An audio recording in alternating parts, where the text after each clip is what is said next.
நடப்பு அரசியலிலிருந்து விரட்டியடிக்கப்படும் மஹிந்த கிளப்பும் எதிர்ப்பு. அரச ஊழியர்கள் எண்ணிக்கை குறைக்கப்படுமா? அரசாங்கத்தின் மீது குற்றச்சாட்டு. சவேந்திர சில்வா மட்டுமல்ல, பல ராணுவ தளபதிகள் மீதும் அச்சத்தில் அனுர.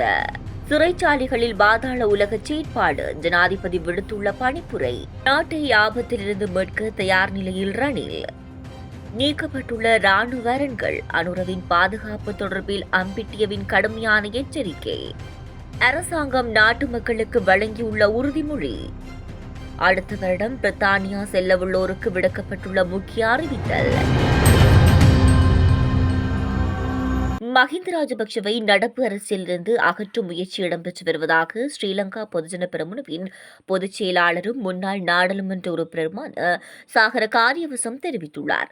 கட்சி அலுவலகத்தில் நடைபெற்ற ஊடகவியலாளர் சந்திப்பில் ஊடகவியலாளர்கள் எழுப்பிய கேள்விகளுக்கு பதிலளிக்கும் போதே அவர் இதனை குறிப்பிட்டுள்ளார். அதன்போது அவர் தொடர்ந்தும் கூறியதாவது, இந்த நாட்டில் யுத்தத்தை முடிவுக்கு கொண்டு வந்து இந்த நாட்டு மக்களை சுதந்திரமாக வாழ அனுமதித்து மீண்டும் இந்த நாட்டை ஒன்றிணைத்து மஹிந்த ராஜபக்சவின் பாதுகாப்பை குறைப்பது தொடர்பில் மீண்டும் ஒருமுறை பேச வேண்டிய நிலைமை ஏற்பட்டுள்ளது. மஹிந்த ராஜபக்சவின் பாதுகாப்பு நீடிக்கப்பட்ட போது அவரின் பாதுகாப்பை நீக்க வேண்டாம் என அவரது பாதுகாப்பு பொறுப்பதிகாரி அறிவுறுத்திய போதே அவரது பாதுகாப்பு பொறுப்பதிகாரி நீக்கப்பட்டதாக எமக்கு தகவல் கிடைத்தது. மேலும் இது தொடர்பில் சட்ட நடவடிக்கை எடுக்க முயற்சிக்கும் சட்டத்தரணி மனோஜ் கவியே பயங்கரவாத புலனாய்வு பிரிவினரால் விசாரணைக்கு உட்படுத்தப்பட்டுள்ளார். இந்த நாட்டில் இதுவரை நடக்காத அடக்குமுறை இது. அரசாங்க ஊழியர்களின் எண்ணிக்கையை 36% குறைப்பதற்கு தேசிய மக்கள் சக்தி அரசாங்கம் திட்டமிட்டுள்ளதாக குற்றம் சுமத்தப்பட்டுள்ளது. ஐக்கிய மக்கள் சக்தியின் நாடாளுமன்ற உறுப்பினர் நளின் பண்டார இந்த குற்றச்சாட்டை சுமத்தியுள்ளார். சர்வதேச நாணய நிதியத்துடன் கடந்த அரசாங்கம் ஏற்படுத்திக் கொண்ட இணக்கப்பாட்டின் அடிப்படையில் தற்போதைய அரசாங்கம் இந்த நடவடிக்கை எடுத்து வருவதாக அவர் சுட்டிக்காட்டியுள்ளார். அரச ஊழியர்களின் எண்ணிக்கை 5.5 லட்சத்தினால் குறைப்பதற்கு திட்டமிட்டுள்ளதாக குறிப்பிட்டுள்ளார். ஜனாதிபதியின் சிரேஷ்ட ஆலோசகர் துமிந்த ஹூலங்கமுவு அரச ஊழியர்களின் எண்ணிக்கை குறைப்பு தொடர்பில் அண்மையில் கருத்து வெளியிட்டிருந்தார் என நளின் பண்டார தெரிவித்துள்ளார். எதிர்வரும் வரவு செலவு திட்டத்தில் இதற்கான நடவடிக்கைகள் எடுக்கப்படும் என அவர் மேலும் கூறியுள்ளார். இதேவேளை அரசாங்க ஊழியர்களின் எண்ணிக்கையை குறைப்பது தொடர்பில் அரசாங்கம் அதிகாரப்பூர்வ அறிவிப்பு எதனையும் இதுவரையில் வெளியிடவில்லை. ஜெனரல் சவேந்திர சில்வா பாதுகாப்பு படைகளின் பிரதானியாக இருந்து இம்மாதம் 31ஆம் தேதி ஓய்வு பெறவுள்ளதாக அவர் தரப்பிலிருந்து செய்திகள் வெளியாகியுள்ளன. கடந்த காலங்களில் வந்த அரசாங்கங்கள் தொடர்ச்சியாக சவேந்திர சில்வாவின் பதவி நீடிப்பை வழங்கிக் கொண்டிருந்தது. இந்த நிலையில் சவேந்திர சில்வாவை கண்டு மட்டுமல்ல, பல ராணுவ தளபதிகளை கண்டு அனுர் அரசாங்கம் அச்சப்படும் நிலை காணப்படுவதாக பிரித்தானியாவின் ராணுவ ஆய்வாளர் அரோஸ் தெரிவித்துள்ளார். சிறைச்சாலைகளில் இடம்பெறும் போதைப்பொருள் கடத்தல் மற்றும் பாதாள உலக செயற்பாடுகளை தடுப்பதற்கு நடவடிக்கை எடுக்குமாறு அதிகாரிகளுக்கு ஜனாதிபதி பணிப்புரை விடுத்துள்ளார். ஜனாதிபதி செயலகத்தில் நேற்று இடம்பெற்ற கலந்துரையாடலின் போதே இந்த பணிப்புரை விடுக்கப்பட்டுள்ளது. அத்துடன் போதைப்பொருள் மற்றும் பாதாள உலகத்துடன் தொடர்புடைய நபர்களின் வழக்கு நடவடிக்கை துரிதமாக நிறைவு செய்யுமாறு அதிகாரிகளுக்கு அறிவித்த ஜனாதிபதி அதற்காக இணையவழி முறையை பின்பற்றுவதற்கான சாத்தியக்கூறுகளையும் சுட்டிக்காட்டினார். மேலும் ஆன்லைன் முறையினூடாக வழக்கு நடவடிக்கைகளை மேற்கொள்வதில் ஏற்படும் சிரமங்களை கண்டறிந்து அது தொடர்பான உட்கட்டமைப்பை மேம்படுத்துமாறு ஜனாதிபதி அறிவித்துள்ளார். இதன்போது சிறைச்சாலைகளில் இடம்பெறும் முறைகேடுகளில் அதிகாரிகளுக்கும் தொடர்பு இருப்பதாக எழுந்துள்ள குற்றச்சாட்டுகள் தொடர்பிலும் இங்கு கலந்துரையாடப்பட்டுள்ளது.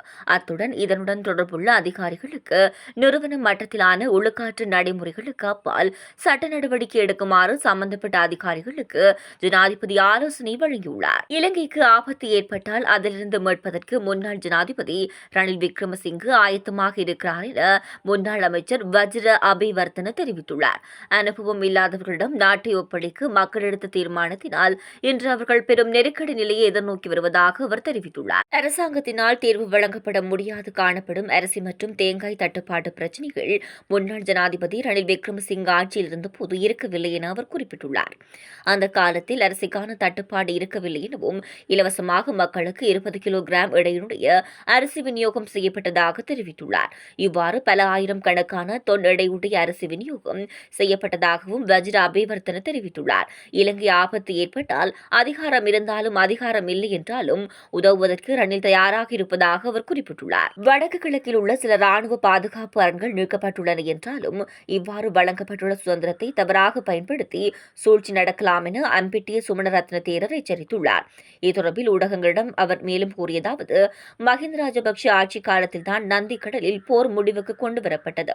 இதனால் சர்வதேச ரீதியில் அவர் எதிர்கொண்ட அழுத்தங்கள் ஏராளம். போர் இவ்வாறு முடிவுக்கு கொண்டுவரப்பட்டாலும் எமது நாட்டின் குழப்பத்தை ஏற்படுத்த சூழ்ச்சிகள் முன்னெடுக்கப்பட்டன.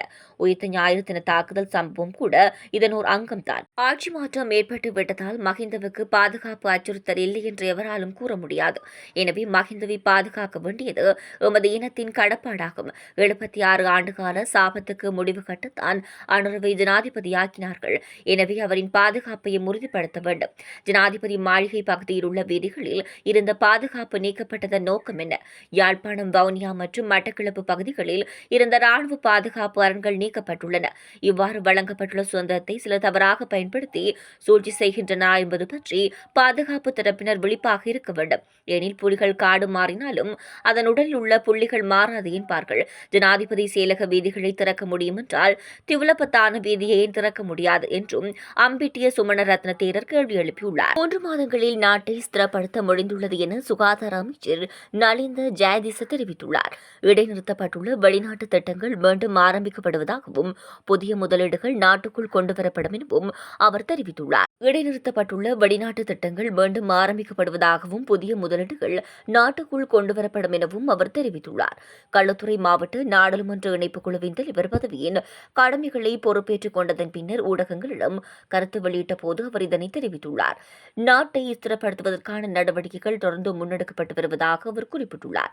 நிதியமைச்சர் மற்றும் ஏனைய அரசு அதிகாரிகளுடன் ஜனாதிபதி பேச்சுவார்த்தைகளை நடத்தி தெளிவான தீர்மானங்களை எடுத்துள்ளதாக அவர் தெரிவித்துள்ளார். எதிர்க்கட்சியினர் நாட்டின் பொருளாதாரம் வங்குரோத்து அடைந்துள்ளதாக தெரிவித்து வந்த போதிலும் நாட்டின் பொருளாதாரத்தை ஸ்திரப்படுத்தியுள்ளதாக அவர் குறிப்பிட்டுள்ளார்.